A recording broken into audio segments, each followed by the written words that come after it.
Hello नमस्ते, केहन छी अहाँ सब? उम्मीद करै छी अहाँ सब ठीक है और हमहूँ ठीक छी। तऽ ई हम की पढ़ि रहल छी जे मिथिलासँ छी से तऽ जानिते हैब, जे सब नहीं जानै छी हुनका सबके बता दी। ई दिवाली दिनके वीडियो है जे मतलब भगवती जे घरमे रहै छथिन ओहि घरमे ई अरिपन पड़ै छै। गेट लगसँ भगवती घरके गेट लगसँ भगवती जतऽ रहै छथिन ओतऽ तक ई अरिपन पड़ै छै।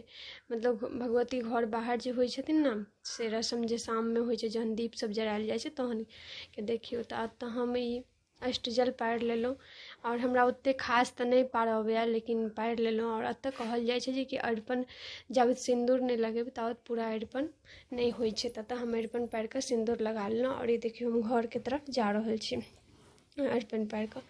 ओतेक खास तऽ नहि आबैए, लेकिन जेना आबैए तेना पारि लै छियै। और एतऽ हम पूरा अरिपन दऽ देलहुँ और देखियौ एतऽ सूपपर अरिपन सेहो पड़ै छै, तऽ सूपपर अरिपन लगा कऽ सिन्दूर लगेलहुँ। ओतऽ 2टा कलश हेतै, तामा हेतै, ताहि सबमे हम पूरामे अरिपन लगा रहल छी, पूरा थप्पा दऽ रहल छियै 5-5 टाका और 5 ठाम सिन्दूर लगायल जाइ छै।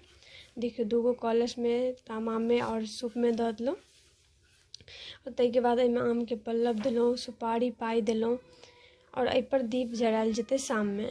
एहि कॉलेजके ऊपर नारियल सब एहिमे नहि पड़ै छै, बस दीप जरायल जाइ छै, तऽ शाममे जरायल जेतै। अहाँ सबके पूरा वीडियो एहिमे देखायब। और एतऽ पीढ़ीपर अरिपन सेहो पड़तै। एतऽ हम पीढ़ियोपर अरिपन जतऽ अष्टजल देलियै ओहिपर, मतलब भगवानके ऊपर ई पीढ़ी देल जेतै, ओहिपरसँ कलश बैसायल जेतै। और एतऽ देखियौ दूध आनि लेलहुँ और धान दऽ रहल छियै। ई अष्टजल जे पारलियै ताहिपर धान देलियै, दूधि देलियै और ओहिपरसँ हम ई पीढ़ी बैसेलहुँ। देखियौ आ ताहिपरसँ फेरसँ धान देलियै, फेर हम दूधि देबै ओहिपर और फेर कलश बैसा देलियै। और सूपोमे धान देबै, दूधि रखबै, जेकि ई सूप मतलब भोरहरवा 3:30-4 बजे जे होइ छै सुबहके, तहन ई पीटल जाइ छै सब पूरा घर अँगना। तऽ ई केहन लागलै अरिपन, देखियौ फूल अरिपन, तऽ केहन लागै से कमेंटमे जरूर